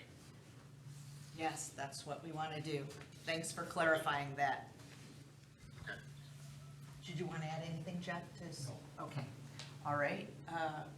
Ready for the roll call? Yes. Okay. Amy? Commissioner Senti, Yes. Commissioner Kessler, Yes. President Dorhoeffer, Yes. Commissioner Robbins. Yes. Okay. So we're back to the fourth item of new business, is the approval of the spray ground design implementation agreement. May I have a motion to approve an agreement with Vortex Aquatic Structures International in the amount of, I think we're saying now, not to exceed. Are we using the 675,000 number for spray ground design implementation? Well, so moved. Who made the motion? Commissioner Kessler. I did. You did? Yes. Oh, okay. Second. Any discussion? Is there a way to put in that the whole project will not exceed 2 million, That's not whatever? what this is voting on right now. Okay, this is I was just, wondering about that too, but not in this motion. Yeah, you're not improving the budget because you have 3 different separate consultant agreements. I just gave you a Will we be budget. doing that another time, like next month? No, we will not. Okay. When you're adding them all up, No, you're gonna, there are different components, and the different components add up. Add to that. Right. Overarching motion to cover all 3 components. by not exceeding, having language to not exceed the 675 puts you at about 2.25 million, the entire project. So you will not be approving an independent budget. You'll just approve the contract back in March when we have it presented to us in full. And that's just gonna be a construction cost. So we'll find out, how that, So we how will that technically pans have out. a chance to, we will approve the construction cost Obviously, piece of it, I've got my right? I've got my marching orders from the board, and I will do, my due diligence and bring in the team together and see what we can do to tighten it up. And then I'll come back to you with that. what I'm concerned is the construction costs, we're not gonna get that costed out till 8 months from now? Is Well, it that wouldn't be right? any, no, you have it in there, you have $1 million in there now Right, costed out, but right. in terms of what the real number is, Bruce, you're not gonna know that until the bids are opened. Right, Yeah. right. It's That's not 8 unlike months any, from now. but it's not unlike any other project. If you go back to Lakeview. understand, We Jeff, approved a but- budget in June of '21, and we had a bid opening in January of '22 that was $800,000 more than what the budget was. So, So what we will do is we will, when you guys are ready, we'll approve, the tentative budget once you guys have worked that out for the construction piece. correct. And then it does come back to us at the board level when the bids come in. Right, So when there was we no, will- yeah. when there was no inflation, it's not an issue. But when you got a 9%, 10% inflation, what are these construction costs gonna look like 8 months from now? It's And undetermined. our $2,250,000 project could be $2,450,000. Could be 3 million. Right, that's why I'd like to have not to exceed the whole thing. But at that point, we will come back and we have the opportunity to do the So what I value can do, engineering or if not that's do the something- project. Okay. If that's something the board desires, I can bring that to you next month with, hopefully pull it together with a not to exceed motion, but you do not have anything on the agenda tonight as an action item to approve a budget. If that's something you want to see on the August meeting, I'll put it on the August agenda and I'll put something together. I don't know that I'm going to give you anything different than what you got today. Because I don't know what that $1 million number, if that's going to be an accurate number in August of '22. It's Nor not do gonna I be know what accurate. it's going to be in March of '23. I Perhaps. will, however, with the drawings that are finalized tonight that can go to WT to start getting drawings together, because we have to get things in IDPH's hands by late fall. That's probably a better time that I can sit with the team and say, all right, where do you think we're gonna be in terms of a budget number? And come back to the board to approve that, or a not to exceed.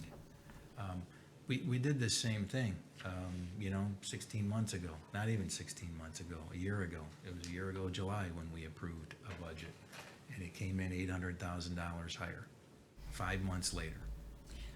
Well, I would like to suggest, based on what I've heard and what I'd like also, is to have, when you're ready, that you do come back and present. We do see a preliminary budget. And maybe Chef Kiss and someone from WT can come, because we do just have the $1 million. So it would be nice to have that broken Breakdown. out and have them talk a little bit about the possibility. Have they factored in anything for inflation? And then I think it provides us with some comfort at the beginning just to say, this is the not to exceed. I think I would like that too, if that's okay. Dave, how do you feel about that? I'm fine with that. Okay. Okay, And it gives Janice a chance to weigh in too. got it. Commissioner Relton. So, did we take a roll on this yet? No, we're actually, still can I, discussing. Yeah. I just wanted to make a comment on, I'm okay going to the not to exceed. I do still have, I guess I just want to voice it, I do have concerns over expanding it, value costs, we jumped it up 100,000, what does that do to construction costs? How much of that is it? I don't know. So, if there's a way to, again, get the best value, I would like that to be looked at. And so if we're voting on these plans, I'm kind of between the two plans, so I'm not sure what I'm actually voting on. Am I just voting on the dollar amount, or am I voting on an actual plan? So you're voting on a plan. A version D is the design that included additional amenities, okay, which then gets turned over to the design team. The architects will then take it and work with the drawings. Basically, this design you see here. And if you're not comfortable with that design, then now is the time to either scale it back, or, you guys tell me. I would just say, Cindy, and I think I shared this with you before, is it's easier for us to scale it back if it's over budget in March than it is to come to you in March and go, okay, this thing's under budget. We can add, Ryan, another 100,000, because we want a wow factor. We want people to come to this destination site. But it will be harder for us at that time to put all those implements in, because now we gotta go back with drawings, go back to IDPH, and you'll never get this thing open in the summer of '24, if that's your intention. I guess if based on that. if I go ahead and, so if we go ahead and I approve, or we approve version D, and the construction costs come back, we can come back and redesign it, and it's Oh, not we'll like have to. I'm Yeah. stuck, it's not, or that we're committed to this design. I guess I feel like there may be I feel like I haven't been comfortable yet knowing if this is the best value. Yeah, and So I I think, guess I'm okay going with it, knowing that we don't know the construction costs, we don't know some of these other Yeah, so you're all in at 2.25, and I think that's a fair and equitable number, affordable for what we can do with our bond issue and our ADA fund, but I think if you start going north of that, now we're gonna impede other projects that we have to do with this bond issue, and I don't wanna sacrifice that. We've got too many things on that docket that gotta be addressed. So we are approving the contract and the amount not to exceed, but I feel like we still have that opportunity. It is the design, like if we dislike this design entirely, then we should be saying so now.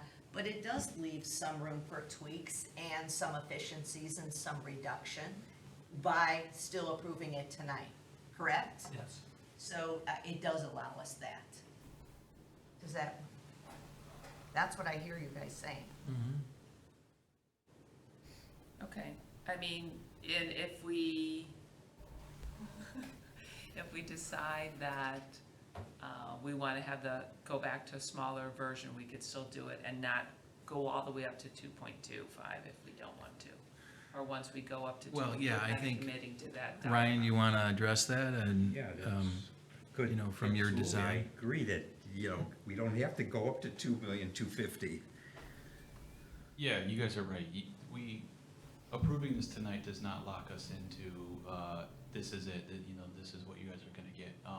I've told you from the jump, I'm a team player in this. I want you guys to be comfortable and happy with the decision you make. So if that is in 5 months from now, we scale it back a little bit, that's okay.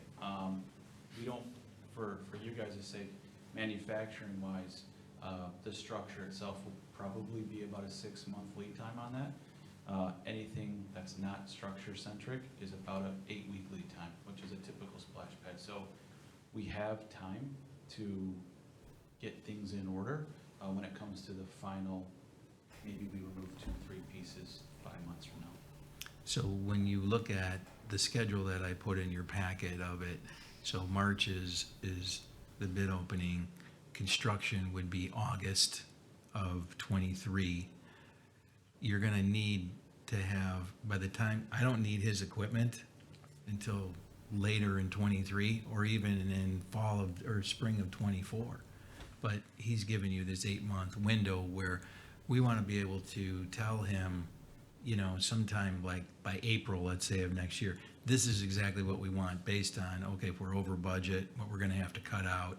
And then he can order his amenities and have them on site, so they're ready to go for installation. Yeah, and one thing I'll add to that is all of the pre-construction work, so if the goal is to start construction in the fall, I don't know what that timeline looks like, but we can provide you and the installer, Shafkus Brothers and their team, the anchoring system, so that they can provide that work in the fall and that is a much quicker shipping turnaround, while we wait for maybe the elevation structure. If that gets signed off in April, and it takes 6 months, that's October now, while they're maybe on the tail end of their construction season or kind of in the middle, they can be physically working on the splash pad, laying the foundation, putting those anchors in place, so come spring, it's just time to build everything and all the foundations in place already from the previous fall. I'll do my best to get you guys a budget as soon as I can that's a little more accurate, so that we can put it on as an action item, and you can collectively vote on it as a board of a not to exceed. So exactly, you're comfortable with what you want to spend on this. Maybe just show some of the breakdowns for the Yeah. construction. I mean, I'm piece, telling you, because as a staff, we don't want to exceed the 2.2 million. I didn't want to exceed the 2. But, we're in a position now where we're trying to do something that it's just cost of doing business. It's the scale right now, the economy on just things. And I don't know what that $1 million is going to get you. So, because we will, at a future meeting, go back to the entire budget, we have the motion on the floor for approving Vortex Aquatic Structure for the not to exceed $675,000. So I think we've had the discussion, so are we ready for the roll call? Yeah. Commissioner Senti, Yes. Commissioner Robbins? Yes. Commissioner Kessler? Yes. President Dorhoeffer? Yes. Okay. If you want to stick around, we have one more thing, or we're going to move on, so thank you, Ryan, just so you know, okay? At this time, commissioners are welcome to make comments. Commissioner Kessler, do you have any comments? None at this time. Okay, Commissioner Robbins? Not this evening. Okay, and it's been late, so nothing for me. David, excuse me, President Dorhofer, would you like to make any comments? Nope? Okay. No, we're good. The time is 7:59. May I have a motion to adjourn the July 26, 2022 regular meeting of the Vernon Hills Board of Park Commissioners? So moved. Second? Second. Okay. Any discussion? Roll call, please. Commissioner Senti, Yes. Commissioner Robbins, Yes. Commissioner Kessler, Yes. President Dorhofer. Meeting is adjourned.